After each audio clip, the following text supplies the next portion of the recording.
दोस्तों नमस्कार, मैं हूं दीपक हिमांशु और आप देख रहे हैं text book super coaching. CTET 2026 का एग्जाम हुआ है। अब यहां पर क्या इसका पासिंग मार्क्स होता है या क्या कट ऑफ इसको बोल सकते हैं या किस तरीके से चीजें होती है, इस पर एक छोटी सी वीडियो मैं आपको बताना चाहता हूं, जिससे कि आपके कंफ्यूजन भी दूर हो जाएंगे और कहां कहां प्रॉब्लम होती है या क्या है वो सब भी आपको पता चल जाएगा।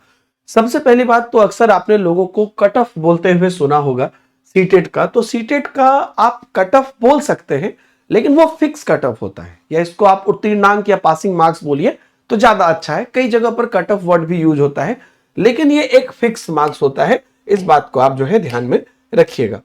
अब इसके बाद इसकी जो पहली पासिंग मार्क्स है सीटेट की, वो मैं आपको बता देता हूं और कहां कहां प्रॉब्लम होती है वो भी मैं आपको बता दूंगा।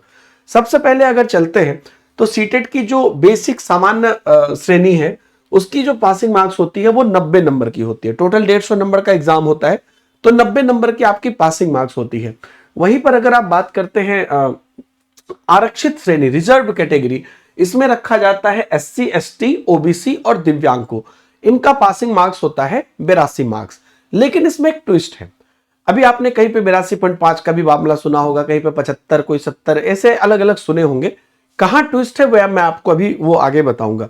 इसमें ये एक बेसिक है, कोई भी सेंट्रल एग्जाम में आप फॉर्म भरने जाएंगे तो उसका मानक यही रहता है कि जनरल से है तो 90 नंबर, बाकी कैटेगरी से है इन 4 कैटेगरी से है तो 82 नंबर।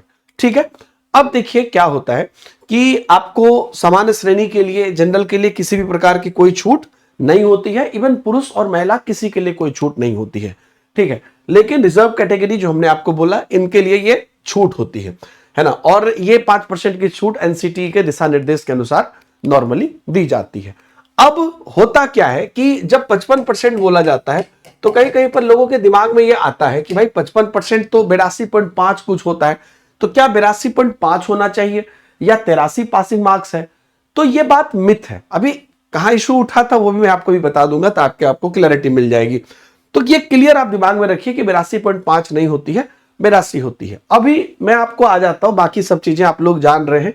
इसकी जो वैलिडिटी होती है सर्टिफिकेट की, वो भी लाइफ टाइम होती है। मैं आपको बताता हूं कि अब इसमें मेन प्रॉब्लम हुई कहां पर थी।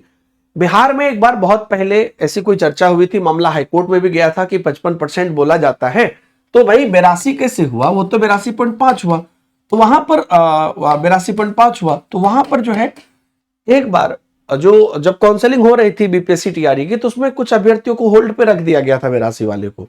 ठीक है। लेकिन बाद में फिर इनको मौका दे दिया गया, क्योंकि उस केस का कोई वैल्यू नहीं था और उसमें ये क्लियर बोला गया कि नहीं 82 ही 55% माना जाता है इस केसेस में। अब बात आती है कि आप पास होके भी कैसे फेल हो सकते हैं या कहां पे इसकी दिक्कत होती है, वो भी मैं आपको बता देता हूं। देखिए, आपको क्या किया जाता है जब आप किसी दूसरे स्टेट में जाते हैं, ठीक है, तो किसी दूसरे स्टेट में आपको जनरल कैटेगरी में रखा जाता है। मान लीजिए कि आप एससी, एसटी है या ओबीसी है इत्यादि।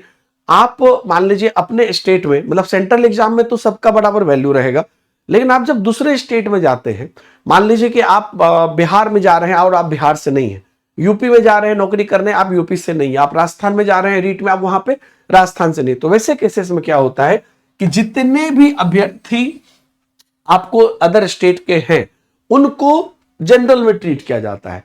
तो उस केसेस में अगर आप हैं एससी, एसटी से, लेकिन मान लीजिए आप 82 पे सर्टिफिकेट मिल गया है, लेकिन आपको पासिंग नहीं माना जाएगा।